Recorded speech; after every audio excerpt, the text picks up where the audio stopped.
Well, welcome again to Bonnie Prince Charlie and Jacobites. My name is David Forsyth and I'm a Principal Curator in the Department of Scottish History and Archaeology. I'm joined again tonight by my colleague Maureen Barry. Maureen, can you believe that it's only a week and a half to go to the exhibition? No, I can, and I'm kind of sad about having to give everything back because it's been so phenomenal. It's been such a fantastic exhibition to work on, and I think tonight, looking at the sort of end of the Jacobite story, I think people will be interested. People who haven't yet had an opportunity to come to see the exhibition will be interested to hear about the fate of the Stuarts. Exactly. And it kind of starts here when Charles is on the run. Well, we've got this map of the Prince and the Heather, the flight of the Heron, the various places that he went, the people that helped him, and this wonderful little fragment of tartan but from that was the MacDonald. risk, wasn't it? I mean, he really was at the mercy of the people's, the people to help him, because this little piece of tartan, she actually gave him a suit of clothes so he could blend in with the country, if you like, so he didn't stand out. That's right, he didn't look a prince at this point. And the language, that was another issue. He didn't speak Gaelic, and the problem is he's surrounded by... He doesn't know what's being said to him, so a lot of the time, he's really reliant on people not prepared to turn him in for the £30,000 reward on his head. So given that bounty was on him, and I suppose this says a lot for Highland hospitality, because he wasn't popular with everybody. No, he wasn't, and I think one of the interesting things that came out is, Flora MacDonald. I mean, she wasn't per se an ardent Jacobite. No, she was not. She did it because her stepfather told her to help him. And then she also said it was also about the Highland hospitality. But I mean, we leave Scotland, and I suppose we go to the final section, Kings of the Water, where the exhibition very much tried to emphasise this European connection, and it's no surprise that the exhibition is going to end in Europe. So, when we go through to the next thing, the next section, it's entitled Kings Over the Water, and it very much looks at the three Stuarts who are left. So we look at the claimant, who's Bonnie Prince Charlie, Charles Edward, the king, who's James the Third and Eighth, and the cardinal, who's the younger brother, Henry Benedict Stuart, of Bonnie Prince Charlie.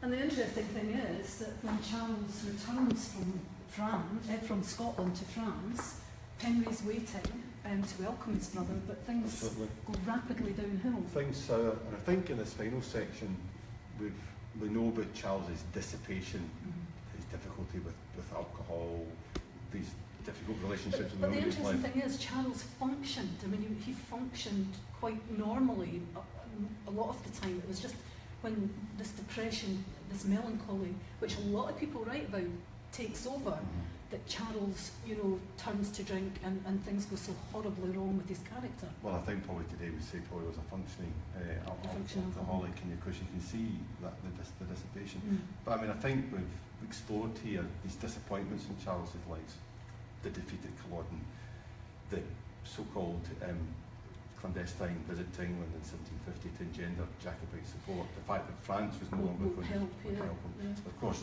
the big disappointment, Henry. And Henry had spent all his youth in Charles's shadow, looking up to this older brother. And then Charles gets this bolt out the blue from his father. Henry goes back to Rome, and Charles receives this letter. Dearest Carluccio. Dearest Carluccio, which is just a bolt out the blue for Charles, but not for James and Henry and Louis XV. No, because clearly that James had been planning this for some time, that he wanted Henry to become a cardinal of the Catholic Church, a prince of the Church. Do you think that's because James is hedging his bets here?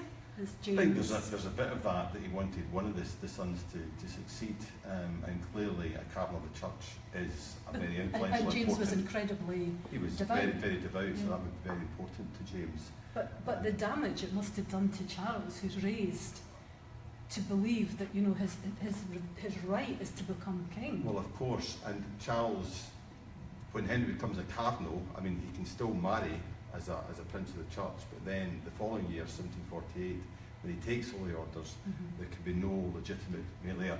Clearly, a Catholic priest is unacceptable as a king of Great Britain. There's going to be no direct male heirs. And that's really when Charles, well, when this happens, Charles separates himself from his family. Absolutely. 17 years. 17 long years, and then we have the sad story of, he does eventually reconcile with his brother. Unfortunately, he's not able to reconcile with his father. He makes that perilous journey across the Alps in the winter of 1766, arrives in Rome, and his father had died 3 weeks before. And we've got one of these wonderful grave markers from the Pontifical Scots College, which of course marked the original resting site of James. I remember when we went to Rome, and we'd heard about these markers, and when we actually went to the Scots College, and we saw them in situ, I think we were kind of in shock that they existed, and they had actually been the original markers for the Stuart graves in St Peter's Basilica. And the big thing is to show the close and intimate connection between the Stuart dynasty and the Vatican. He's the only king to be buried in the Vatican, and was accorded the right of a state funeral in Rome. And of course we saw these wonderful notices, public notices for the street closures at the time. So he's buried there in 1766. But the interesting thing is, you say he's the only king, but the grave markers are very interesting for Charles and Henry. Well, let's have a look at them just to remind ourselves. The next to die, of course, is Charles Edward in 1788. And he wasn't. People maybe think, that he died in his 40s or 50s. But no, he was 68 years of age, yes. Which is, for the time... For the time, he was a relatively old man, because as you see here, he was Carlos III, Charles III, and as we said, in a Jacobite 1, 2, 3, 4, 5, these four kings. Yeah. He's buried at the Cathedral Frascati, mainly because that is the episcopal see of his brother, Henry Benedict. So originally, James is buried in St Peter's Basilica. Exactly. When Charles dies, he's taken to Frascati. And buried there. And this says something actually of Henry Benedict as well, because he rises to the very highest offices in the Catholic Church. He's the Archpreacher of the Vatican, he's the President of the Family of St Peter. He's also a very popular pastor and bishop during his time in Frascati. So really, what you see in this last section is the younger son ascending. Exactly, ascending. Well, Charles is just descending. And it's tragic when you see, what happens to Charles. You can't condone what he does, but you can still see why quite a young principal man who'd come to Scotland, didn't want to celebrate victories, was very studious in the way that he behaved in Edinburgh, that he was early to bed out with the troops and so on. And he was born to be a king. He was a prince regent. And of course, to deal with the aftermath of Culloden and everything else. And in a way, Henry Benedict is a successful spiritual priest. Charles is a less successful temporal priest.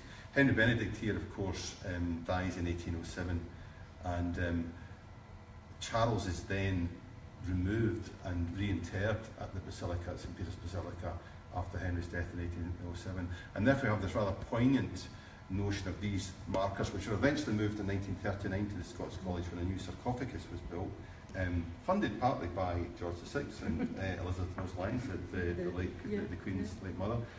But they're united in death.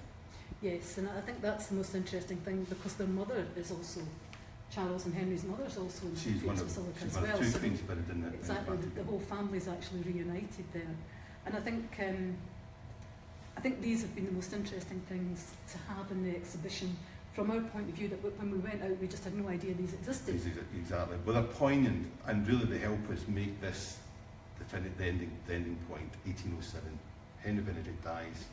He is the last direct male heir of the Stuart dynasty. And I suppose these hopes of restoration of at last gone. But as we know, through the wonderful collection of glassware, that people will continue to toast the kings over the water for very, very long years to come.